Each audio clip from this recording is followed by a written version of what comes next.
Hi guys. तो आज हम लोग बात करेंगे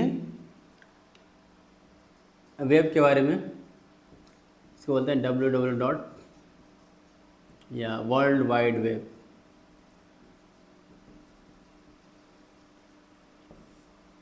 तो क्या होता है जब आप लोग किसी भी वेबसाइट को ओपन करते हो, उसके बारे में पहले हम लोग पूरा समझते हैं क्या कैसे काम करता है। तो सबसे पहले क्या होता है, आपके पास कोई डिवाइस रहेगा। अब डिवाइस में चाहे आपका जो है वो मोबाइल रहे या फिर लैपटॉप रहे या टीवी रहे, कुछ भी रहे, मैटर नहीं करता है। उसमें आप लोग क्या करते हो, ब्राउज़र ओपन करते हो। Open browser. अब ब्राउज़र में भी आपका कई तरह के ब्राउज़र हो सकते हैं। क्या क्या हो सकता है आपका, क्रोम है, फायरफॉक्स है, आर्क है जो कि बहुत ज़्यादा अच्छा है, और भी ब्राउज़र बहुत सारे हैं, वो आप यूज़ कर सकते हो। फिर ब्राउज़र में आप क्या करते हो, आप लोग टाइप करते हो कोई वेबसाइट का नाम। जैसे कि अभी एग्जांपल मान के चलो, मैं जाता हूँ reddit.com पे। इसको हम लोग बोलते हैं डोमेन। जो भी वेबसाइट का नाम होता है उसको हम लोग बोलते हैं डोमेन। तो ये क्या करता है, जब भी आप टाइप करते हो तो क्या होता है, ये आपको पता होना चाहिए, राइट। तो जब भी आप कोई ब्राउज़र में नाम टाइप करते हो तो वो क्या करता है, वो जाता है उस सर्वर के पास जहाँ पे वेबसाइट होस्टेड रहती है। अब ये कैसे मिलता है, ये मिलता है आपको जब आप डोमेन खरीदते हो तब। आप डोमेन खरीदने के लिए भी वेबसाइट वगैरह है, जैसे GoDaddy है, होस्टिंगर है, और भी काफ़ी वेबसाइट है जहाँ से जो है आप डोमेन जाकर खरीद सकते हो और वहाँ पे आप जाके अपने फाइल को होस्ट कर सकते हो, जिसको हम लोग बोलते हैं, वो देता है एक सर्वर खुद ही। जब भी आप डोमेन खरीदोगे तो उसको हम लोग बोलते हैं होस्टेड सर्वर। तो जब आप reddit.com पे एक्सेस किए तो जिस बंदे ने खरीदा होगा रेडिट, उसका एक सर्वर होगा, उस सर्वर पे वो आ गया रिक्वेस्ट। अब इस सर्वर पे जब रिक्वेस्ट आया, इसको हम लोग बोलते हैं रिक्वेस्ट। जब भी आप किसी चीज़ को एक्सेस करना चाहते हो तो रिक्वेस्ट करना चाह रहे हो, राइट। आप किसी भी काम करवाना चाहते हो तो आप क्या बोलोगे, रिक्वेस्ट करते हो, राइट। इस तरह से आप सर्वर को रिक्वेस्ट करो कि इस वेबसाइट पर हमें प्लीज़ पहुँचा दो। अभी जब ये सर्वर पे आता है तो ये क्या ढूंढेगा, जनरली मैं बता रहा हूँ आपको, जनरली क्या होता है, होस्टेड सर्वर पे कुछ फाइल्स होती हैं। अब क्योंकि फाइल्स इसलिए होती है क्योंकि जो होस्टेड सर्वर होता है ना, अब सर्वर मतलब क्या होगा, कोई कंप्यूटर होगा जो हमेशा एक्टिव रहता है, तो वहाँ पे कुछ स्टोरेज देते हैं वो लोग। अब इस स्टोरेज में आप क्या कर सकते हो, जब भी आप डोमेन खरीदते हो तो डिफ़ॉल्ट वो लोग फाइल रख देते हैं, बट आप चाहो तो उस फाइल को उड़ा सकते हो, अपनी फाइल रख सकते हो, सारी चीज़ें कर सकते हो। वो स्टोरेज देता है, स्टोरेज एक लिमिट देता है। अभी मान के चलो 1 GB देगा, 2 GB देगा, ऐसा नहीं कि आप जो है अपने पूरे फोटोज़ वीडियो सब उधर ही रख रहे हो। वो एक लिमिट ही देता है कि इतनी फाइल रख सकते हो। आप अगर वीडियो से भर दोगे तो आपकी जो फाइल है वेबसाइट को जो होस्ट करने के लिए, वो फाइल आप नहीं रख सकते हो। तो जनरली जो डिफ़ॉल्ट फाइल होनी चाहिए आप फाइल्स में, वो आपकी होनी चाहिए index.html, style.css, और जो है वो script.js। अब ये तीन ही फाइल क्यों, अब मैं आपको बताता हूँ। जैसे आप लोग समझते हो लैंग्वेज, क्या समझते हो आप लोग लैंग्वेज, अभी हिंदी में बोल रहा हूँ तो हिंदी आप लोग समझ रहे हो। इस तरह से ब्राउज़र भी कुछ भाषा समझता है, जिसमें हम लोग ये तीन चीज़ समझता है ब्राउज़र। इसमें आता है आपका HTML, इसमें आता है आपका CSS, और इसमें आपका आता है जावास्क्रिप्ट, जिसको हम लोग शॉर्टकट में JS लिखते हैं। इसलिए जो HTML की फाइल होती है वो .html से सेव होती है। अभी आप लोग अगर ये नहीं क्लियर हो रहा है .html क्या होता है, तो आप लोग को एक और एग्जांपल देता हूँ। जैसे आप लोग कभी फ़ोटोज़ वगैरह लेते हो, तो फोटोज़ देखते हो कि फ़ोटोज़ आप कभी ट्रांसफर वगैरह करे हो या फिर फाइल वगैरह में देखते हो, फोल्डर वगैरह में, तो वो कैसे सेव होता है, कुछ भी रहता है DC0123 करके, उसके बाद लास्ट में रहेगा .jpg या फिर .png। अगर आईफोन में खरीदते हो तो डॉट खींचते हो तो .heic। तो ये सारे क्या है, ये सारे फॉर्मेट है, इसको हम लोग बोलते हैं एक्सटेंशन। ये बताता है कि किस तरह की फ़ाइल है ये। तो फाइल को पहचानने के लिए यूज़ होता है ये जनरली, और कंप्यूटर भी उसको उसी हिसाब से पढ़ता है। अगर JPG की फाइल है तो उसको इमेज से प्रोसेस करेगा, अगर PDF की फाइल है तो उसको PDF से प्रोसेस करेगा। अगर आपको JPG का PDF कर दोगे तो वो फाइल करप्ट हो जाए शायद। तो इसलिए जो आपको एक्सटेंशन होता है इसको हम लोग बोलते हैं। उसी तरह से यहाँ पे जो है एक्सटेंशन है, HTML का जो एक्सटेंशन है वो है आपका .html, और CSS का है .css, और जावास्क्रिप्ट का है .js। फिर आप बोलोगे index.html ही क्यों? तो क्योंकि डिफ़ॉल्ट फाइल होती है, बाय डिफ़ॉल्ट जो होता है जनरली वो HTML जो होता है वो index.html को रिफ़र करता है। जब भी हम लोग वेबसाइट वगैरह बनाएंगे तो सबसे पहले जो index.html ही बनाएंगे, आप लोग देखेंगे वैसे, नहीं तो आपका ऊपर है, आप कुछ ही बना सकते हो। अभी मान के चलो अगर मैं डिफ़ॉल्ट चाहता हूँ कि होम पेज ही रिटर्न हो वहाँ पे, तो जनरली वेबसाइट वगैरह भी HTML ही ढूंढता है। आप लोग चाहो तो बहुत सारी फाइल बना सकते हो। अब बहुत सारी फाइल से मतलब क्या है कि आप अगर index.html की जगह आप बना सकते हो होम पेज .html, ये भी चलेगा। अगर होम पेज को एक्सेस करें तो होम पेज पहुंचा देंगे। आप लोग वेबसाइट वगैरह पे जाते होगे जहाँ पे आप लोग देखते हो कि अबाउट का एक अलग से सेक्शन रहता है, कॉन्टैक्ट एस का रहता है, तो वो सारी भी क्या है, वो सारी भी HTML की फाइल हो सकती है।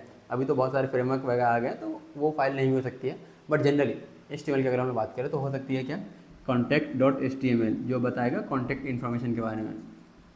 और अगर आपका अबाउट के बारे में तो about.html, तो अबाउट वाला जब भी हमारा पेज बनेगा तो वहाँ पे हम about.html बना देंगे।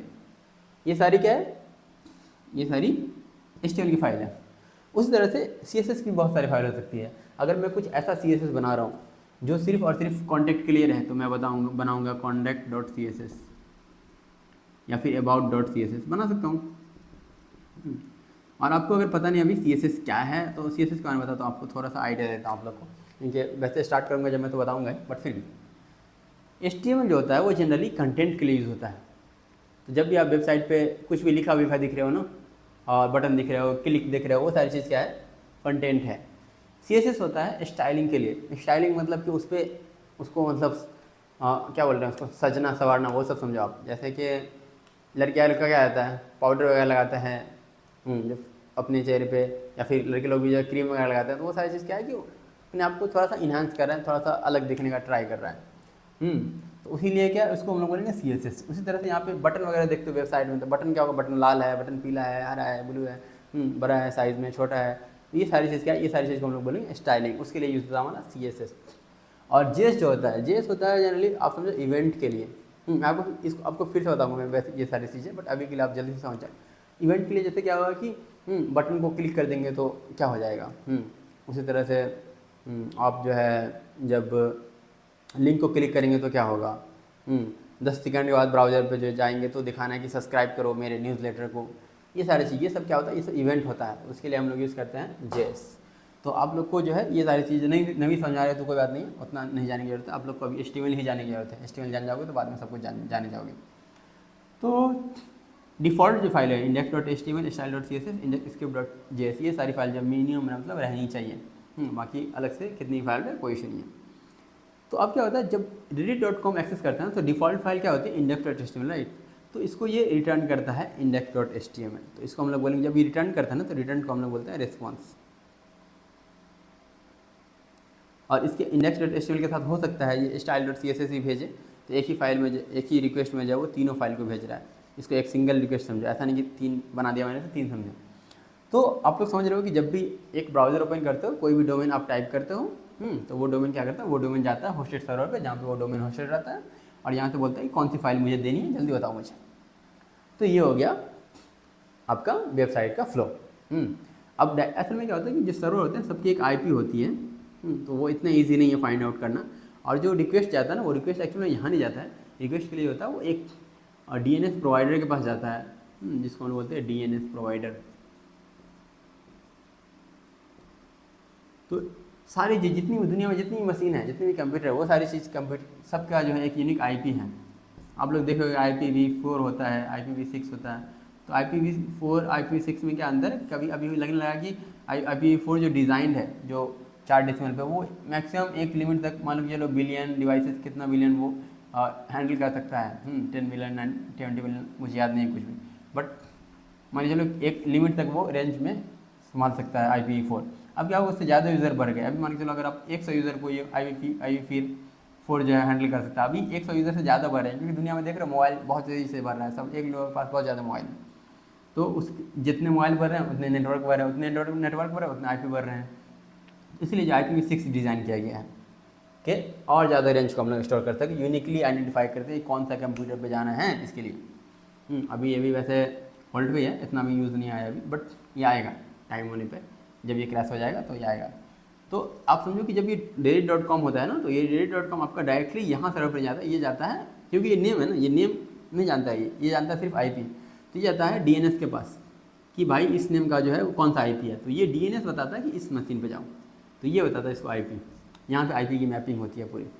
तो आप लोग ऐसा सुनो कि डायरेक्ट आया, कोई इशू नहीं उसमें, डायरेक्ट आया सर्वर पे जहाँ पे आप लोग वेबसाइट होस्ट कर रहे थे। और वेबसाइट में क्या होस्ट करोगे आप, index.html, स्टाइल और स्क्रिप्ट। इसमें बहुत सारी फाइल हो सकती है, index.html, contact.html, about.html। तो जैसे जैसे मानो बोला reddit.com/about, तो आप बोलोगे कि about.html पे चले जाओ, /about.html बोलेगा तो बोला कि /homepage.html, तो बोलेगा homepage.html यहाँ पे रहेगा फाइल, उस पर चले जाओ। ऐसे रहे, यहाँ पे और भी फाइल रख सकते हो आप। मान लो अगर आप होम पेज पे वीडियो दिखा रहे हो तो आपका वीडियो भी रहेगा, तो यहाँ पे मान के चलो कि वीडियो 1.mp4 भी रहेगा। तो जितनी ज़्यादा फाइल रिक्वायर्ड होगी ना, वो सारी फाइल जो आप यहाँ पे रख सकते हो। लेकिन आप सारी चीज़ तो नहीं रख सकते ना, इसलिए रखने के लिए क्या होता है, जब आपका वेबसाइट ऐसा होगा जो बहुत ज़्यादा चेंज होगा, उसके लिए हम लोग अलग से डाटाबेस वगैरह रखते हैं। उसकी बात कर लेते हैं हम लोग जब बात करें वेबसाइट की। तो इस चीज़ के लिए वेबसाइट क्या होता है, बस सिंपल है, आप डोमेन टाइप करते हो, रिक्वेस्ट जाता है होस्टेड सर्वर पे, और होस्टेड सर्वर पे रिस्पॉन्स मिल जाता है।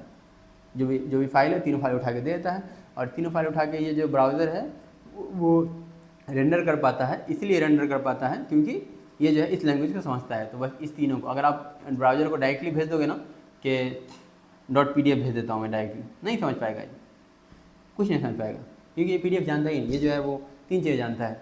PDF जानने के लिए इसको जो है कुछ अलग मैकेनिज्म यूज़ करना पड़ेगा, जिसको हम लोग बोलते हैं JSON डाटा टाइप, जो जावास्क्रिप्ट में हैंडल होता है। बट उतना डिटेल में आपको नहीं जाना, अभी के लिए समझना, बस 3 ही लैंग्वेज जानता है और कुछ नहीं भेज सकते आप लोग। तो ये चीज़ें क्लियर हो गई। अब क्या होता है कि जो वेबसाइट होती है वो 2 तरह की होती है। एक वेबसाइट होती है स्टैटिक वेबसाइट, और एक होती है डायनेमिक वेबसाइट। ऐसी वेबसाइट जिसमें जो है थोड़े बहुत चेंज होते रहते हैं, उसको हम लोग क्या करते हैं, डायरेक्टली कोड पे जाके चेंज कर सकते हैं। जैसे अगर आप लोग अपनी बारे पोर्टफोलियो बना रहे हैं, पोर्टफोलियो में क्या होगा कि मैं अपने बारे में लिखूँगा, मैं अपने प्रोजेक्ट के बारे में लिखूँगा, और जो है थोड़े बहुत अवार्ड वगैरह मतलब लिखूँगा। उसके बाद क्या होगा कि वो जल्दी चेंज नहीं होगा। आप अपने बारे में रोज़ रोज़ तो नहीं अपडेट करूँगा, राइट। 10 दिन में 20 दिन में एक बार अपडेट कर दिया तो वो भी है बहुत ज़्यादा, नहीं तो 1 साल में एक बार जनरली अपडेट करता कोई अपने बारे में CV वगैरह में। उस तरह समझो, CV की तरह समझो उसको। तो हो गया स्टैटिक कि ठीक है, जब भी मन करा तब जाके हम चेंज कर दिए। जनरली जल्दी चेंज नहीं करेंगे, रोज़ रोज़ नहीं करेंगे, हर घंटे पे नहीं करेंगे, मिनट पे नहीं करेंगे। बट एक वेबसाइट होती है डायनेमिक, जो बहुत तेज़ी से चेंज होती रहती है। जैसे कि रेडिट का काम क्या है, रेडिट का काम है क्वेश्चन आंसर का, Q&A। अब क्वेश्चन आंसर में क्या होता है कि कितने सारे लोग हैं दुनिया में, आपको क्या लगता है एक सेकंड में कितने लोग पोस्ट करते होंगे रेडिट पे? बहुत ज़्यादा लोग होंगे, राइट, लाखों करोड़ हो सकते हैं। अभी आप देख रहे हो कि 1 सेकंड में 1 सेकंड में जो है 1 लाख यूज़र या फिर 1 करोड़ यूज़र पोस्ट कर रहा है। आपकी वेबसाइट जो होता है वो 1 सेकंड में ही आपको चेंज करना है, क्योंकि हर कोई चाहता है जो भी कोई भी कंटेंट मिस नहीं करना चाहता है। facebook.com पे आप देखते होते हैं रोज़ अपडेट वीडियो आता रहता है, 2 मिनट 5 मिनट, तो आप देख रहे हो कि कंटिन्यू वेबसाइट चेंज होती रहती है। तो उसको हम लोग बोलते हैं डायनेमिक वेबसाइट। इसमें क्या है कि हम लोग उसमें हर वक्त जा करके वेबसाइट नहीं अपडेट कर सकते, एडिट नहीं कर सकते। उसके लिए हम लोग को चाहिए होता है बैकएंड। यहाँ पे आता है बैकएंड। अभी इवन तो आप लोग को बैकएंड नहीं पढ़ना है, बट जान लो आप लोग कि कैसे बैकएंड काम करता है। तो यहाँ पे स्टार्ट होता है बैकएंड। अब क्या होता है कि जब भी कुछ ऐसा रहता है ना वेबसाइट, तो वो कंटिन्यू जो है वो जैसे कोई रिक्वेस्ट करता है कुछ भी ना, तो वो अब इतनी बड़ी डाटा स्टोर नहीं कर सकता ना ये पूरा फ्रंट एंड, क्योंकि इसका लिमिट ही बहुत कम रहता है। ये होता है कि मैं बैकएंड को रिक्वेस्ट भेजूंगा और ये पूरा बताएगा कि मुझे क्या क्या रिटर्न करना है। तो बैकएंड में जब ये रिक्वेस्ट आता है ना, तो यहाँ पे जनरली बैकएंड का मैं आपको आर्किटेक्चर बताता हूँ थोड़ा सा। बैकएंड पे सबसे पहले होता है गेटवे। अब बैकएंड जो होती है भारी परी होती है सर्विसेज से। जैसे गेटवे सर्विस एक है, इससे बहुत हज़ारों सर्विस रहे होंगे। आपको एग्जांपल देता हूँ। जैसे आप लोग कभी लॉगिन करते हो रेडिट पे, तो रेडिट पे जब लॉगिन करते हो तो क्या होता है, आप लोग यूज़र नेम पासवर्ड भेजते हो, राइट। तो यूज़र नेम पासवर्ड यहाँ आएगा रिक्वेस्ट पे, यहाँ से ये बैकएंड पे चला जाएगा सीधे कि ये यूज़र नेम पासवर्ड वेरीफाई करो। ये गेटवे बोला है कि पहले कि ठीक है ये कहाँ से अलाउड है, मान चलो कि ऐसा वेबसाइट है जो हर जगह से अलाउड है, तो ये अलाउड कर देगा, बाईपास कर देगा। फिर ये जब ये गेटवे से आ जाएगा तो ये क्या करेगा, ऑथेंटिकेशन सर्विस पे जाएगा। ऑथेंटिकेशन सर्विस मान के चलो, ऑथेंटिकेशन सर्विस क्या करेगा, यूज़र के यूज़र नेम पासवर्ड को वेरीफाई करेगा। तो एक सर्विस देख रहे हो, वेरीफाई किस हिसाब से करेगा, वो एक यूज़र को वेरीफाई करेगा, तो उसके लिए फिर एक और सर्विस होनी चाहिए, यूज़र सर्विस। अब यूज़र सर्विस कहाँ से वेरीफाई करेगा, उसके लिए डाटाबेस होना चाहिए कि ये जो है पूरा रिकॉर्ड है डाटाबेस का। अब डाटाबेस आप लोग को नहीं समझ में आया तो डाटाबेस समझो ऐसा USB। आप लोग जैसे एग्जाम्पल में ऐसे समझो कि आप लोग कंप्यूटर में जब लगाते हो USB, तो क्या होता है, USB लगाते हो तो USB की फाइल सारी दिख जाती है, जैसे USB हटाते हो फाइल गायब हो जाता है। उस तरह से तो यूएसबी में फाइल पड़ा हुआ है, यूएसबी से लिंक है, राइट। उसी तरह से समझो कि ये जो है डाटाबेस है, उसी तरह से एक स्टोरेज है, इसको हम लोग बोलते हैं स्टोरेज को बोलते हैं हम लोग डाटाबेस। तो इसमें क्या होगा, इसमें हज़ारों इन्फॉर्मेशन रख, हज़ारों लोगों के, लाखों लोग, करोड़ों लोगों के यहाँ पे जो इन्फॉर्मेशन रखे रहेंगे, ये चेक करेगा कि ये यूज़र जो है वो सही है कि नहीं है, इसका डिटेल सही है कि नहीं, और ये फिर वेरीफाई करेगा ऑथेंटिकेशन सर्विस को, ये फिर वापस गेटवे को, फिर जो भी चीज़ रिक्वेस्ट जाती है ना उसके साथ रिस्पॉन्स आता है हमेशा, तो ये फिर वापस आएगा, फिर वापस आकर के यहाँ पर रिटर्न हो जाएगा। देख रहे हो यहाँ पे बैकएंड पे क्या रहेगा, बैकएंड पे आपका जो है बहुत सारा लेयर हो सकता है। अभी मैं 2-3 बताया हूँ, मैं गेटवे बताया हूँ, ऑथेंटिकेशन, यूज़र, अभी और ज़्यादा आपकी सर्विस रहेगी। बिजनेस लेयर रहेगा आपका, आपकी जो है अलग अलग सर्विसेज रहती है, हैंडलिंग सर्विस रहती है, पेमेंट सर्विस रहती है। जैसे पेमेंट का कोई भी काम रहेगा तो उसके लिए एक और सर्विस डिज़ाइन कर दिया, पेमेंट सर्विस। और ये सब जो बात कर रहे हैं हम लोग माइक्रो सर्विसेज में होता है, नहीं तो जनरली एक ही रहता है मोनोलिथिक में। बट आप लोग को पता होना चाहिए कि बहुत सारे सर्विस होते हैं यहाँ पे, जिसका अलग अलग जॉब होता है। पेमेंट सर्विस का क्या जॉब होगा आप लोग बताओ, कि पेमेंट की जितनी भी चीज़ काम हो रहा है, पेमेंट कोई कर रहा है, पेमेंट कैंसिल हो गया, ये सारी चीज़ यहाँ हैंडल होगी। कोई यूज़र का एक्सेस, यूज़र सर्विस का क्या होगा, कोई यूज़र डिलीट हो गया, यूज़र ऐड हो गया, ये सारा काम जो है यूज़र सर्विस करेगा। ऑथेंटिकेशन क्या करेगा, लॉगिन सही है कि नहीं है, गलत तो नहीं है, या कोई सही बंदा एक्सेस कर रहा है ना, दूसरे का इन्फॉर्मेशन नहीं एक्सेस कर रहा है, तो ये सारी चीज़ ऑथेंटिकेशन सर्विस एक्सेस करेगा। तो बैकएंड पे क्या होता है, बैकएंड पे मतलब भरा पड़ा होता है बैकएंड, इसलिए जो है बैकएंड आप लोग देखते हो कि बैकएंड का जो है बहुत ज़्यादा पे करते हैं फ्रंट एंड के मुकाबले। फ्रंट पे पे करता है ऐसा नहीं है, लेकिन जनरली जो है बैकएंड वाले को ज़्यादा पे करते हैं, क्योंकि उसको बहुत ज़्यादा मतलब लॉजिक वगैरह बहुत ज़्यादा डेवलप करना होता है, बहुत सारी चीज़ें मैनेज करनी होती है। इसलिए जो है बैकएंड पे कभी कभी देखो कि बहुत ज़्यादा सर्विस होती है। अभी मैं यहाँ पे हूँ, यहाँ पे काम कर रहा हूँ मैं, तो यहाँ पे 200+ सर्विस है, ऑलमोस्ट 300 है समझो। तो इतनी सारी सर्विस समझ रहे हो। अभी आप लोग अपने लाइफ में जब कभी कंपनी वगैरह जाओगे, हो सकता है 10 सर्विस, 20 सर्विस, 30 सर्विस जनरली लिखोगे, जनरली बनाओगे, इसका ऐसे बना रहे हो। तो ये सारा चीज़ बैकएंड का काम होता है। और यहाँ पे डाटाबेस ऐसा मत समझो कि एक ही स्टोरेज रहेगा, स्टोरेज भी 1000 हो सकते हैं। जैसे एक स्टोरेज जो है वो यूजर सर्विस के लिए हो सकता है, यहाँ पे स्टोरेज कैपेसिटी घट रही है तो इसको और ज़्यादा बना सकते हैं। या फिर जो है एक ही स्टोरेज का क्लोन होता है बहुत सारा, तो ये अगर एक स्टोरेज मर भी जाए, खत्म हो जाए, मतलब करप्ट हो गया, ड्राइव वगैरह खराब हो गया, पेन ड्राइव जैसे खराब हो जाता है, स्टोरेज खराब हो गया, उड़ा दिया किसी ने, तो बैकअप होना चाहिए, राइट। तो एक ही डाटा जैसा बैकअप होता है 3-3, 4-4, उसके बाद से एक सर्विस को लग रहा है कि ठीक है, यहाँ पे जो एक डाटाबेस एनफ नहीं है, तो 4-4, 5-5 डाटाबेस भी रहते हैं। तो बैकएंड पे जो है कोई भी चीज़ें फिक्स नहीं, लिमिट नहीं है। और फ्रंट एंड पे जो है जनरली जो होता है वो एक ही, बस एक ही जगह रहता है, ये सारी फाइल एक फोल्डर में रख दिया, इसको होस्ट कर दिया। तो बैकएंड के बाद अब लोग अभी क्लियर होगा कि बैकएंड कैसे काम करता है ये सब। बट बैकएंड जो होता है ना, ये पूरा हिडन होता है। देखो अभी फ्रंट एंड से कोई एक्सेस करता है ना, तो उसको पता नहीं होता है ये क्या हो रहा है, बस उसको यहीं तक पता होता है कि यहाँ पे गया रिक्वेस्ट, यहाँ से आ गया। तो इसीलिए हिडन लेयर है ना, हिडन लेयर जितनी भी होती है उसको हम लोग बोलते हैं बैकएंड। यहाँ पे डाटाबेस में क्या है नहीं है, ये सब चीज़ इसको पता नहीं है। जब ये रिक्वेस्ट करता है तभी पता होता है, इतनी चीज़ इसको चाहिए उतना ही पता है इसको। यहाँ पे अगर मान लो 1000 इन्फॉर्मेशन है, बट हमने 2 ही यूज़र के लिए रिस्पॉन्स दे रखा है, तो उसको पता है कि 2 ही यूज़र है, इवन तो यहाँ पे मेरे 1000 यूज़र है, तो इसको बोलते हैं हिडन लेयर। तो ये होता है बैकएंड। तो बैकएंड का आप लोग का भी आइडिया लग रहा हो कि बैकएंड मतलब क्या होता है, ये होता है एग्जैक्टली। और अभी आप लोग जैसे सुन रहे हो कि वेबसाइट जो होता है वो कभी कभी अप हो जाता है, डाउन हो जाता है। तो ये भी देखो, ये जो है ना, ये सर्वर यही होता है, सर्वर ही होता है मेन। अब सर्वर बहुत सारे काम कर सकता है ऐसे, ये एक्स्ट्रा नॉलेज है वैसे, इससे आपका मतलब काम HTML वगैरह में उतना ज़्यादा यूज़ नहीं होगा, बट फिर भी बताया तो आप लोग को जाना चाहिए ये चीज़ क्या कैसे काम करता है। तो सर्वर कैसे समझो कि आपका कंप्यूटर है, आपका कंप्यूटर क्या होता है, आप दिन में चलाया, रात में बंद कर दिया, राइट। अगर ये कंप्यूटर हमेशा ऑन ही रहता है जनरली जब भी आप सर्वर खरीदते हो तो। बट अगर ये कंप्यूटर को आपने डाउन कर दिया तो क्या होगा, ये अब वेबसाइट को एक्सेस करेगा ना ये वाला, तो इसको बताएगा कि डाउन हो गया। बट ये कोई जरूरी नहीं कि सिर्फ यही डाउन हो तभी डाउन हो सकता है। अभी क्या होगा, ये बोल रहा है कि ये रिक्वेस्ट आया यहाँ से, मैं बैकएंड को कनेक्ट करूँगा। अगर बैकएंड ही डाउन हो गया तो यहाँ से कुछ रिस्पॉन्स ही नहीं मिला, रिस्पॉन्स जब नहीं मिला तो क्या हुआ, ये भी डाउन हो गया, बोला कि रिस्पॉन्स ही कुछ नहीं मिला, कुछ भी नहीं मिल रहा। तो ये दूसरा हो सकता है कि जहाँ पे राउट कर रहा है सर्विस को, वहाँ से ये रिस्पॉन्स नहीं मिल रहा तो वो तब भी डाउन हो सकता है। तीसरा क्या हो सकता है, तीसरा हो सकता है कि जो फाइल एक्सेस कर रहा है, मन के लो अगर डायरेक्ट यहाँ पे यहीं से मैं index.html रिटर्न कर रहा हूँ, बट index.html ही मैंने उड़ा दिया, है ही नहीं यहाँ पे, तब क्या होगा, फाइल ही नहीं मिला, फिर डाउन हो गया। तो ये सारे कुछ कंडीशन है जिसकी वजह से जो है वो डाउन हो जाते हैं। और जो चौथा जो सबसे मेन पॉइंट है वो आपको याद रखना है, जब भी आप बनाओगे बहुत सारी बैकएंड सर्विस बनाओगे तभी काम आएगा, वो होता है लोड बैलेंसर बोलते हैं इसको। तो यहाँ पे क्या होता है कि हर चीज़ का एक लिमिट होता है। जैसे अभी आदमी के काम करने की लिमिट है कि आदमी 9 घंटा ही काम कर सकता है। आदमी को बोला है कि 24 घंटा काम करो डेली, हो पाएगा, नहीं हो पाएगा। अगर उसको बोला है कि 30 घंटे तुम्हें काम करना है, तो वो 30 घंटे कैसे काम कर पाएगा। हो सकता है एक दिन 15 घंटे काम कर दे, लेकिन 15 घंटे 20 घंटे 15 घंटे ही ज़्यादा हो गए, 20 घंटे कैसे काम करेगा वो, 15 घंटे से ज़्यादा वो काम नहीं कर पाएगा, क्योंकि एक लिमिट है। उसके बाद वो क्या करेगा, वो अगले दिन काम करेगा। उसी तरह से वेबसाइट की भी लिमिट होती है कि वेबसाइट की लिमिट होती है कि वो 1 सेकंड में कितना काम कर सकता है।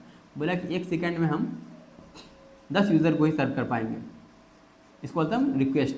रिक्वेस्ट कितना रिक्वेस्ट पर सेकंड हैंडल कर सकता है वेबसाइट, देखोगे आप लोग बोला कि 100 रिक्वेस्ट जो है पर सेकंड। इसका मतलब क्या होता है, 100 रिक्वेस्ट पर सेकंड मतलब है कि अगर 100 यूज़र डायरेक्टली एक्सेस कर सकता है 1 सेकंड में वेबसाइट को तो उसको एक्सेस हो जाएगा। बट जैसे ही 101 यूज़र ट्राई करेगा, या मान के चलो 200 यूज़र एक ही सेकंड में एक ही बार चाह रहा है एक्सेस करना वेबसाइट को, तो वहाँ पे क्या होगा, फर्स्ट 100 यूज़र के लिए किसी के लिए भी जो पहले एक्सेस कर रहा है उसके लिए वेबसाइट अवेलेबल रहेगी, बाकी 100 के लिए जो है वो डाउन रहेगी। तो उसके लिए भी हो सकता है जब भी आपका वेबसाइट जो है वो लोड बैलेंस नहीं कर पाता है तब भी वेबसाइट डाउन होते हैं। बट जनरली जो इसकी रीजन से नहीं होता, ऐसा नहीं 100 क्या कि 200 1000 पता नहीं मुझे, बट लिमिट इतना ज़्यादा आता है कि जनरली नहीं होता है छोटी छोटी वेबसाइट के लिए। बट अब आपको क्या लगता है, रेडिट वगैरह के लिए रेडिट का लिमिट नॉर्मल रहेगा कि 1000 रिक्वेस्ट पर सेकंड, तो उस टाइम पे क्या होगा, ये रेडिट को एक टाइम पे लाखों लोग एक्सेस कर रहे हैं, तो उस टाइम पे क्या होगा, वेबसाइट उसके लिए डाउन हो जाएगी, जो कि सही नहीं है। इसलिए रेडिट का जो लिमिट होगा बहुत ज़्यादा बढ़ा होगा। बहुत ज़्यादा बढ़ा का मतलब क्या होगा कि बहुत ज़्यादा जो सर्वर रहेंगे एक ही जैसे, कि अगर एक सर्वर फेल होगा दूसरा सर्वर पे एक्सेस चला जाए, तीसरा सर्वर पे एक्सेस चला जाए, उसके लिए हम लोग यूज़ करते हैं लोड बैलेंसर। बट आप लोग को उतना नहीं जानना है, बट मैंने बता दिया कि हर चीज़ फेलियर का बहुत ज़्यादा चांस हो सकता है, या तो बहुत ज़्यादा लोड बढ़ जाए तब भी फेल हो सकता है, फाइल नहीं मिले फेल हो सकता है, बैकएंड सर्विस डाउन हो गया फेल हो सकता है, और अगर यही सर्विस डाउन हो गई तब तो मतलब सर्वर डाउन हो गया तो फेल होना ही होना है। तो ये सारी चीज़ क्या है, ये सारी चीज़ जो है वो हाँ वेबसाइट का फ्लो है। वेबसाइट का फ्लो को समझो आप लोग। वेबसाइट जब भी आप लोग कुछ भी काम करते हो, मोबाइल पे जाते हो सर्च करते हो तो क्या होता है, एग्जांपल मैं आपको एक छोटा सा एग्जांपल जस्ट रिवाइज करने के लिए बताता हूँ। जैसे आप लोग अभी चैट जीपीटी का चल रहा है बहुत ज़्यादा, चैट जीपीटी जब आप लोग यूज़ करते हो तो क्या होता है, तो सबसे पहले आप लोग ब्राउज़र ओपन करोगे, ब्राउज़र ओपन करने के बाद आप यहाँ पे लिखोगे चैट जीपीटी या chat.com, अभी रिसेंटली उन्होंने खरीद लिया है तो chat.com आप लिखोगे। अब chat.com जैसे ही लिखोगे ना वो क्या करेगा, वो यहाँ आएगा जहाँ पे उसका होस्टेड रहेगा फाइल, तो यहाँ पे आएगा, बोला कि देखो chat.com एक्सेस कर रहा है, तो बोला ठीक है यहाँ पे index.html ये वाला फाइल को रिटर्न कर दो, ये वाला फाइल को रिटर्न कर दिया, यहाँ पे रिटर्न हो गया, आपके ब्राउजर में दिख गया।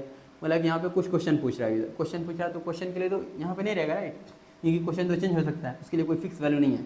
जैसे क्वेश्चन आएगा तो क्वेश्चन के लिए वो क्या करेगा, यहाँ पे आया, बोला क्वेश्चन के लिए क्या करना, तो बोला क्वेश्चन के लिए जाना है बैकएंड पे सर्च करना, तो क्वेश्चन के लिए आया गया कि सही यूज़र है कि नहीं, वेरीफाई करा जो भी क्रेडेंशियल वगैरह है जिससे एक्सेस कर रहा है वो। उसके बाद बोला कि ठीक है अगर ये क्वेश्चन है तो क्वेश्चन जनरेट वगैरह करके रिटर्न कर दो, तो यहाँ से फिर रिटर्न करके आया, फिर यहाँ पे आ गया। इस तरह से फ्लो चलता है राइट वेबसाइट का। तो अभी आप लोग को आइडिया लग गया होगा वेबसाइट का मतलब फ्लो वगैरह क्या होता है। और आप लोग ये चीज़ याद रखो कि ब्राउजर जो वो 3 लैंग्वेज समझता है, HTML, CSS और जावा स्क्रिप्ट। HTML के लिए डिफ़ॉल्ट जो है वो index.html है, CSS के लिए style.css और JS के लिए script.js। और आप लोग को जो है वो एक्सटेंशन भी मैंने बता ही दिया है कि HTML की जितनी फाइल बनेगी वो .html से, CSS की .css से और जावास्क्रिप्ट की .javascript से। बस इतना चीज़ आप लोग को समझना है। और अगर आप लोग इतनी से समझ जाते हो तो आप लोग मतलब वेबसाइट का समझ रहे हो फ्लो वगैरह। बाकी हम लोग फिर बात करेंगे कि index.html जो पहली फाइल बनाएंगे वो कैसे बनाएंगे, उसमें क्या क्या चीज़ें होनी चाहिए, वो सारी चीज़ें। बट आप लोग वेबसाइट को समझो, वेब को समझो पहले, वेब कैसे काम करता है, DNS क्या होता है। और थोड़ा बहुत आप लोग नेट वगैरह से सर्च कर सकते हो, वैसे नहीं भी जानो बहुत सारी चीज़, बस इतना जानो कि रिक्वेस्ट यहाँ आता है, यहाँ से जाता है, इतनी चीज़ समझो कि रिक्वेस्ट रिस्पॉन्स क्या होता है। रिक्वेस्ट कहीं भी जाता है वहाँ से रिस्पॉन्स आना चाहिए। तो सारी चीज़ें होती है, जितनी भी चीज़ें काम करें ना वर्ल्ड में वो सब रिक्वेस्ट रिस्पॉन्स पे ही काम करती है। एक सर्वर जाता है दूसरे सर्वर पे, उसको बोलता है इसको रिक्वेस्ट को दे दो मुझे वापस जल्दी। और सबसे पहला जो प्रायोरिटी मैं बता देता हूँ वैसे आप लोग को, क्योंकि क्या होता है कि आपके लोकल जो कंप्यूटर होता है ना उसी पे सबसे पहले रिक्वेस्ट जाता है एक्चुअल में।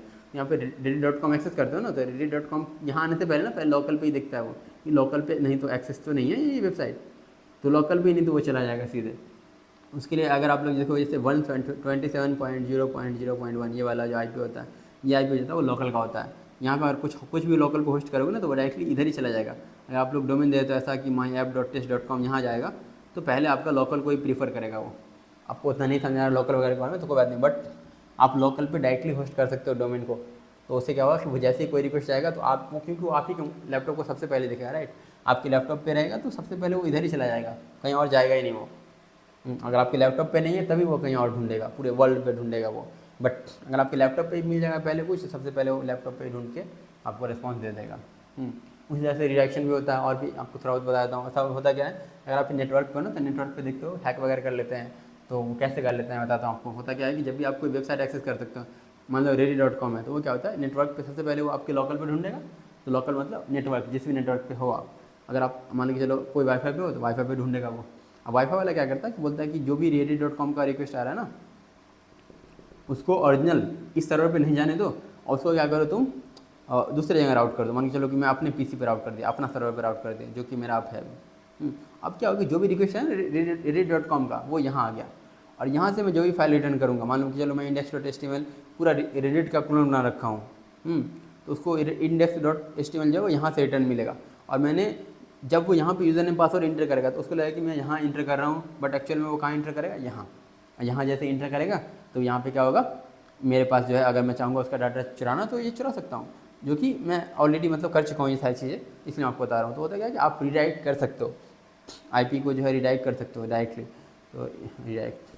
अब तो इसलिए आप लोग जब भी वाईफाई वगैरह पे रहो ना, अपने नेट पे हो तो बहुत सही है, बट जनरली कभी भी जैसे फ्री वाईफाई पे हो कहीं पे भी, पब्लिकली लोग जो मतलब इस तरह का काम करते हैं ना, वो लोग वाईफाई छोड़े रहते हैं, बिना पासवर्ड के वाईफाई दिए रहते हैं। तो होता क्या है, जैसे आप एक्सेस करते हो ना कोई वेबसाइट, तो वो या तो वो देख भी सकता है कि कौन कौन सा वेबसाइट एक्सेस कर रहा है, उसको मॉनिटर कर सकता है, और साथ साथ उसको जो है वो ट्रैफिक को राउट कर सकता है कि जो भी मेरे वाईफाई पे कनेक्टेड है ना, अगर वो चाह रहा है reddit.com कनेक्ट करना या facebook.com कनेक्ट करना या chatgpt.com कनेक्ट करना, उसको जो है वो डायरेक्टली वो उसका ओरिजिनल वेबसाइट पे नहीं जा करके ना यहाँ पे होस्ट कर दो।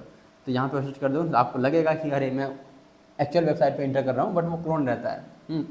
और उसके लिए आप एक चीज़ बस वेरीफाई करने का तरीका है कि जब भी आप इस तरह की वेबसाइट पे आओगे ना, तो वहाँ पे HTTPS नहीं लिखा रहेगा, क्योंकि जो HTTPS होता है ना, वो आपका जो होता है वो जनरेशन के बाद होता है, उसके लिए जो होता है वो आपका क्या बोलते हैं उसको, एक की जनरेट करना पड़ता है, इंक्रिप्शन की होता है उस, आपको वो नहीं रहेगा ना तो आप सिक्योर नहीं बना सकते वेबसाइट को। तो अगर आप किसी भी वेबसाइट पे आपको राउट कर देता है तो वहाँ पे आपको HTTPS नहीं दिखेगा, वहाँ पे आपको कुछ और दिखेगा, तो डोमेन दिखेगा, HTTP ही दिखेगा हमेशा, क्योंकि वो सिक्योर नहीं है। सिक्योर बनाने के लिए आपको जो है वो जनरेट करना पड़ता है की वगैरह, उसके लिए बहुत सारी वेबसाइट है वो प्रोवाइड करती है, अब वो प्रोवाइड जेन्युइन लोगों को ही करती है, नहीं तो वो ब्लॉक कर देती है। इसलिए जो है आप लोग को जब भी दिखने इस तरह की चीज़ अगर होने लगे, आप पब्लिक वाईफाई पे हो तो आपको ध्यान रखना है कि HTTPS होना चाहिए, डोमेन को देख लो तभी आप कुछ भी सेंसिटिव इन्फॉर्मेशन इंटर कर, नहीं तो चुरा लेगा कोई भी डाटा आपका राउट करके। तो इसको बोलते हैं रीडायरेक्शन। तो रीडायरेक्शन भी बहुत बड़ी चीज़ है नेटवर्क पे। आप लोग अगर अपने मोबाइल के नेटवर्क पे तो सही है, नहीं तो ध्यान रखो कि कैसे काम करता है ये। जब भी आता है रिक्वेस्ट तो रिक्वेस्ट कहाँ जाता है, सबसे पहले आपके लोकल कंप्यूटर पे जाता है, नहीं तो नेटवर्क पे जाता है, बाद में जाता है वो पूरे वर्ल्ड वाइड वेब पे। जब ये सब में नहीं मिलता तो डोमेन पे जाता है। तो बाय डिफ़ॉल्ट जो है वो, क्योंकि जनरली ऐसे होता नहीं है, जब भी आप लोग कुछ डोमेन वगैरह टाइप करते हो तो वो डायरेक्टली पूरी दुनिया पे सर्च करने लगता है DNS पे। नहीं तो अगर आप लोग इस तरह की चीज़ कन्फिगर करोगे तो वो फिर इधर उधर सर्च करेगा। ये चीज़ें क्लियर है, वेब क्लियर है आपको कैसे वेब काम करता है, तो बस वेब को समझ जाओ। और जो ये हिडन लेयर है इसको याद रखो, इस कारण हम लोग जब ये वेब कंप्लीट हो जाएगा ना वेबसाइट का, तब हम लोग इस पर स्टार्ट करेंगे काम करना। बट अभी के लिए जो है आप लोग इतना समझ जाओ बस। आज की वीडियो में इतना ही, मिलते हैं दूसरे वीडियो में, बाय बाय।